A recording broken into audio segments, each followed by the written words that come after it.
নতুন করে যুক্তরাষ্ট্র হামলা চালালে পাল্টা জবাব দেওয়ার হুমকি দিয়েছে ইরান।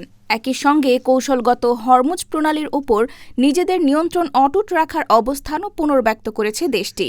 ফলে গুরুত্বপূর্ণ এই জলপথটি পুনরায় সচল করতে যুক্তরাষ্ট্রের প্রচেষ্টা আরও জটিল হয়ে উঠছে।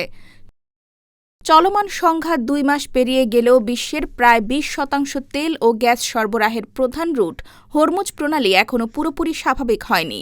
এর ফলে আন্তর্জাতিক বাজারে জ্বালানির দাম বেড়ে গেছে এবং বৈশ্বিক অর্থনীতিতে মন্দার আশঙ্কা আরও জোরালো হয়েছে। যুদ্ধবিরতির আলোচনা চললেও বাস্তব পরিস্থিতিতে এখনও পূর্ণ স্থিতিশীলতা ফিরে আসেনি। এদিকে ইরানের সঙ্গে উত্তেজনা অব্যাহত থাকায় দেশটিতে আবারও সামরিক অভিযান চালানোর ইঙ্গিত দিয়েছেন মার্কিন প্রেসিডেন্ট ডোনাল্ড ট্রাম্প। ওভাল অফিসে সাংবাদিকদের সঙ্গে আলাপকালে তিনি বলেন, ইরানের সঙ্গে পুনরায় সংঘাত শুরু হতে পারে, তবে এ বিষয়ে এখনও চূড়ান্ত সিদ্ধান্ত হয়নি। তাঁর এই মন্তব্য এমন সময় এলো যখন মধ্যপ্রাচ্যে মোতায়েন মার্কিন নৌবাহিনীর জাহাজগুলোতে নতুন করে বিপুল পরিমাণ রসদ ও গোলাবারুদ সরবরাহ করা হচ্ছে।